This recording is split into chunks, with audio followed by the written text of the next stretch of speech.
M. Kwang Dui. Currently, this is the scene unfolding on the streets of Los Angeles, on the west coast of the US, in recent days. In Los Angeles, the iconic city of American freedom and culture, flames and smoke engulfed the streets, cars burned to ashes, and protesters waved Mexican flags, clashing directly with police and the National Guard. Rubber bullets, tear gas, and the echoes of shouts filled the downtown area. What is happening here? Is America, a country that has witnessed violence and chaos at different times, now repeating that cycle itself? Is this not merely a protest, but a sign of a political and social earthquake? Los Angeles is infamous for the 1992 riots, and while this time it hasn't reached that level, the tension and conflict are still enough to shock the entire United States. The question is, who is fanning the flames? And why has the federal government chosen to use force at this moment? Let's delve deeper to understand why Los Angeles has once again become a symbol of America's deep divisions. The Los Angeles riots erupted on June 6, 2025. That day, U.S. federal agencies including Immigration Services, Customs and Border Protection, and the Department of Homeland Security coordinated a large-scale sweep operation across the streets of Los Angeles, primarily targeting undocumented immigrants. In this group, some individuals have been ordered deported by the court, meaning they are forced to leave the U.S., along with newly arrived undocumented immigrants who have not completed their registration paperwork. Under the Trump administration's new policy, all of these individuals are required to leave the U.S. immediately without exception, or they will be considered in violation of the law. At around 3 p.m. the same day, the on-duty forces arrived at the center of Los Angeles, where a garment factory and a nearby labor market were located. This market specializes in providing daily seasonal labor. People come here waiting to be hired and then go to work immediately. This is a common practice among undocumented immigrant communities. For example, the employer may pay $100 for a day's work or $50 with immediate cash payment. This makes the area attractive to illegal immigrants. The Department of Homeland Security received information indicating that the production line of the garment factory employs many undocumented workers. As a result, the agency has planned a raid on the factory to detain those violating the law. According to footage captured at the scene, their convoy moved with an armored vehicle leading the way, escorted by armed security personnel.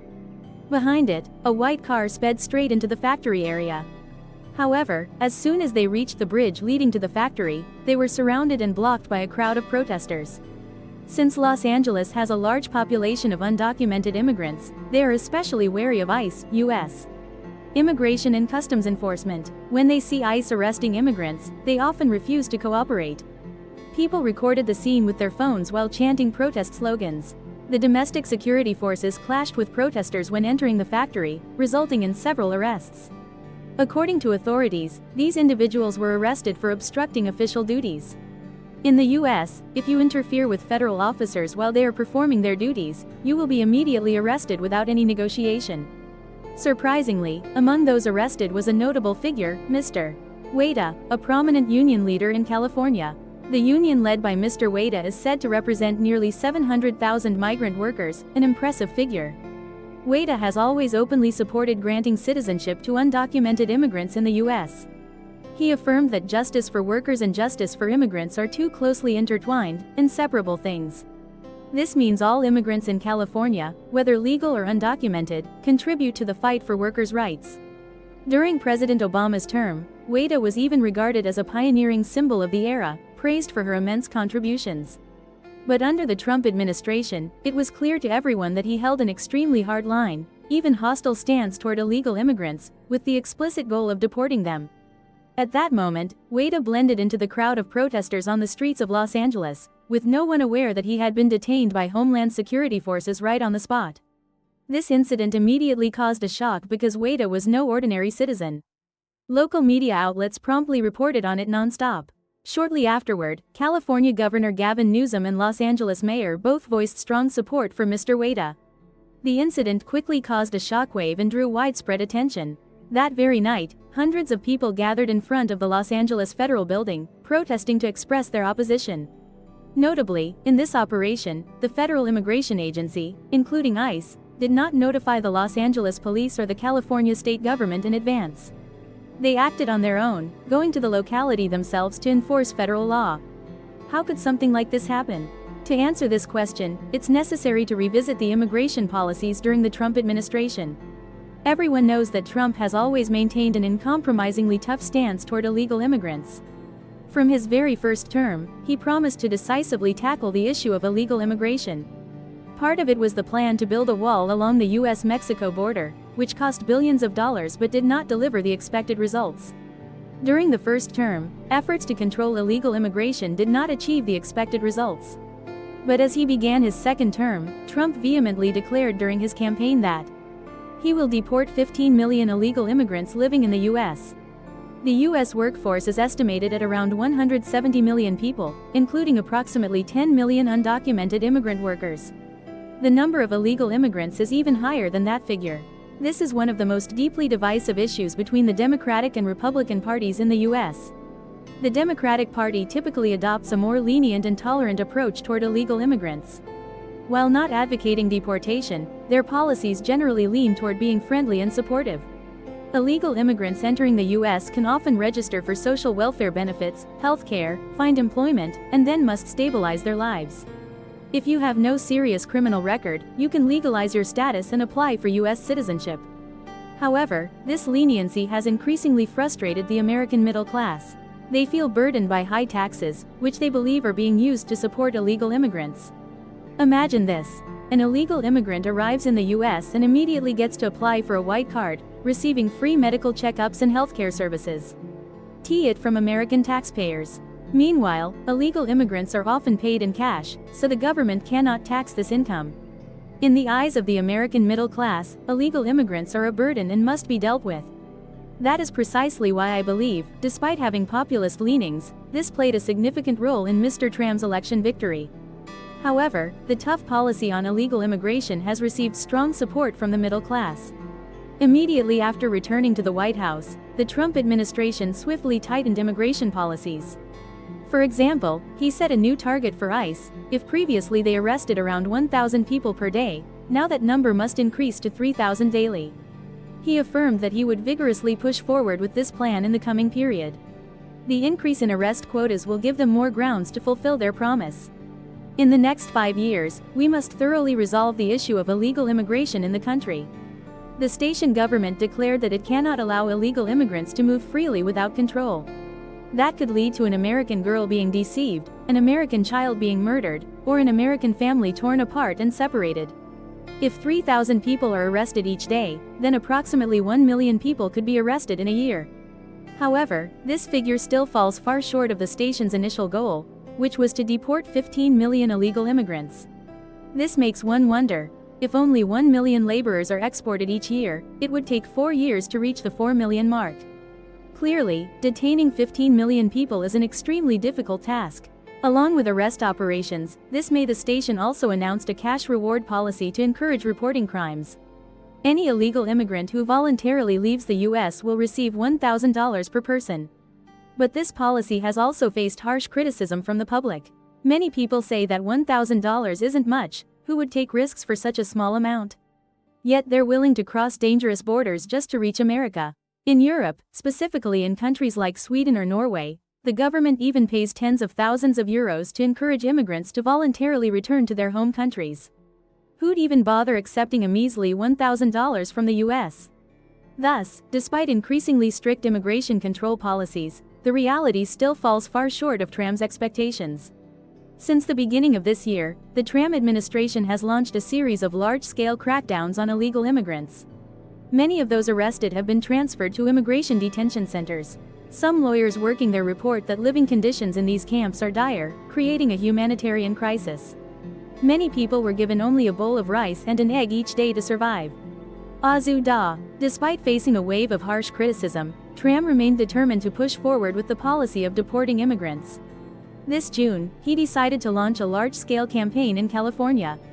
Why choose California? Because it has long been a Democratic stronghold, with relatively open policies toward illegal immigrants.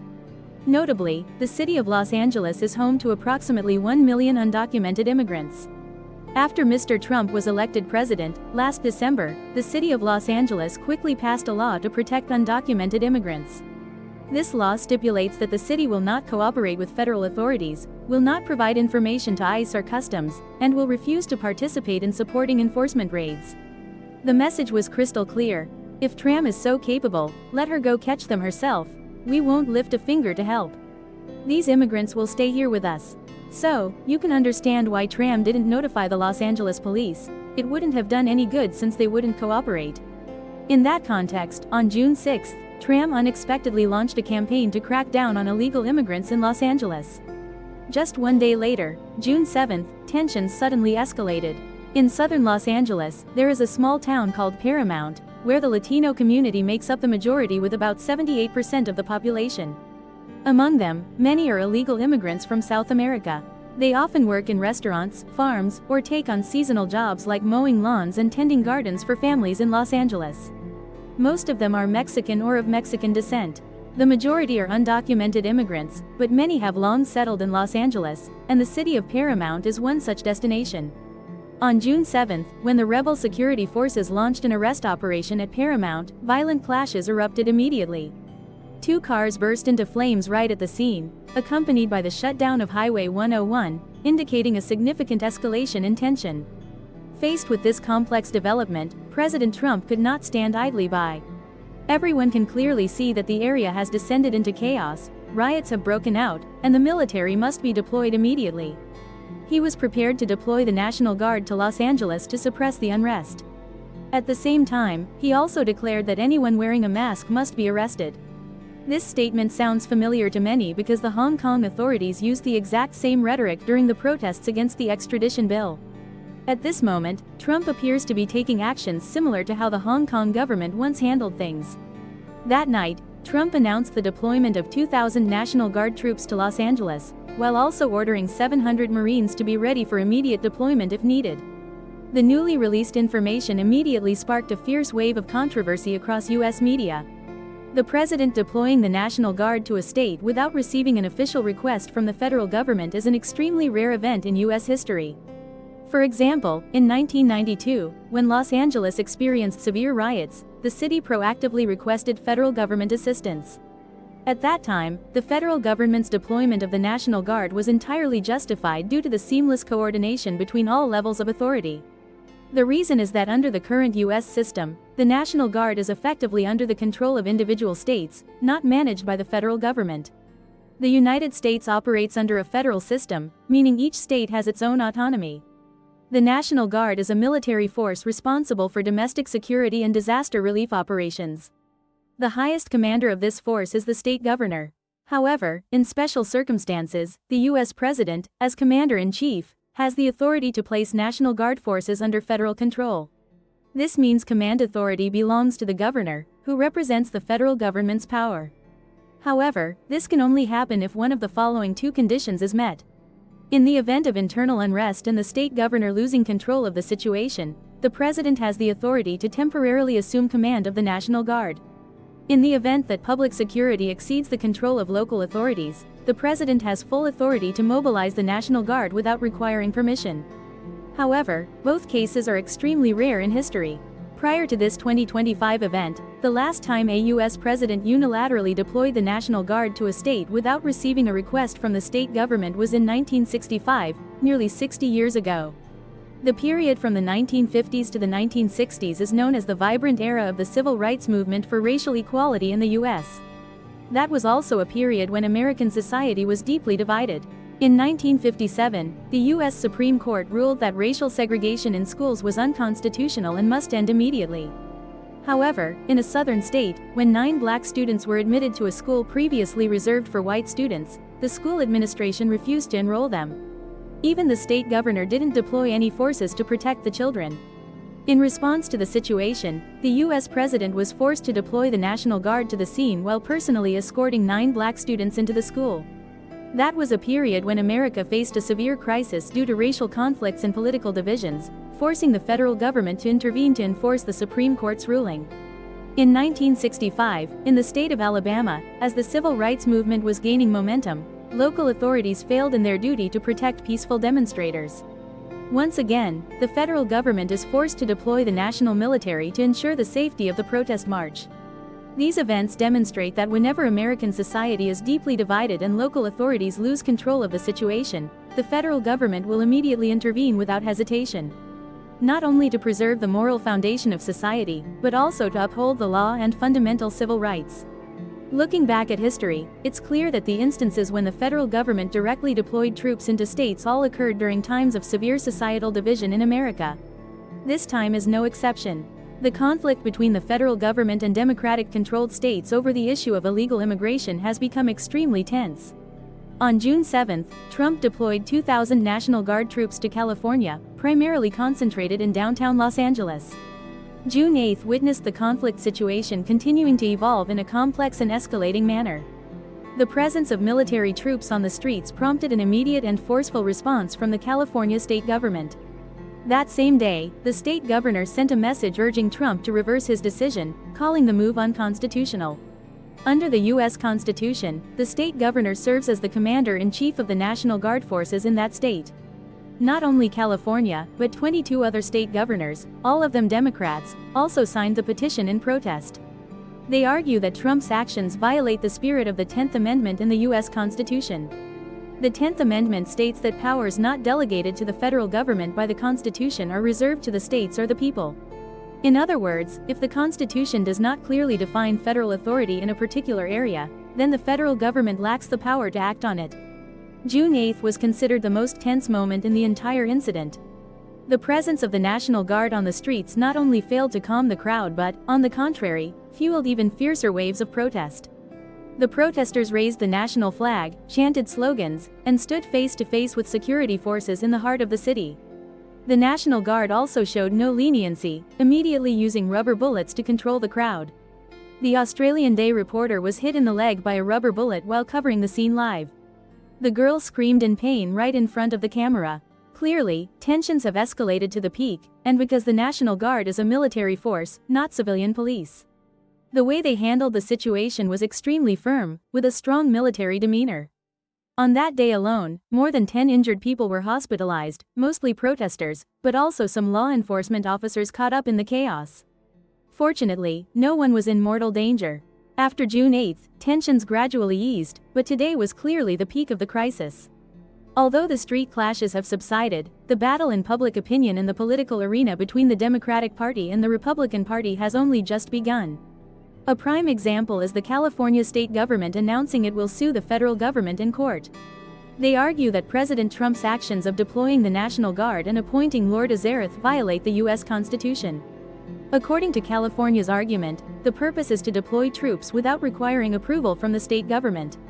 The president was forced to draft the anti-riot law, called the Interaction Act. This clause clearly stipulates that the president is only permitted to deploy the national military when civil unrest becomes severe and exceeds the state's control. They can freely enter the state without needing permission. However, in this case, Trump did not use the anti-riot law to justify his actions. He invoked another provision in federal law as a substitute. Section 10 initially only permitted military and National Guard forces to protect federal government facilities and personnel, but has no law enforcement authority over civilians. According to the case in California, Trump's actions went beyond his authority, but also used federal law to legitimize a military decision targeting civilians. According to them, protests broke out to oppose the actions of local security forces. The pursuit of illegal immigrants cannot be considered a riot. This is simply an expression of dissatisfaction and opposition to the government's policies. The threshold required to apply the anti-riot law has not been reached. The federal side asserts that as long as you do not directly attack their law enforcement officers, no issues will arise. That is an act of defiance against the state. This is precisely the key point of contention between the two sides. Another undeniable point is whether the chaos in Los Angeles is truly severe enough to. Can't the state handle it on its own? Is federal intervention really necessary? The California government firmly asserts that it is unnecessary. They assessed that even if a conflict were to occur, it would only be on a small scale, of low intensity, and entirely manageable. Los Angeles Police Department. We have never sent any request for assistance to the federal government. Therefore, Trump's deployment of troops is clearly an overreach of authority. Unlike 1992, when Los Angeles was engulfed in such intense riots that the military had to step in. This time, there was no invitation. Trump unilaterally sent troops in. And that is precisely why California is accusing him of abusing his power. Of course, Trump doesn't accept that. He believed that the situation in California had become extremely serious, even risking the outbreak of riots, so military intervention was necessary. Everyone knows that Trump is the kind of president who exploits every power granted to him by US law to the fullest. Since taking office in January, Trump has repeatedly taken actions that go beyond conventional norms, but all are based on clear legal grounds. For example, in the tariff war with China, he didn't need to go through Congress.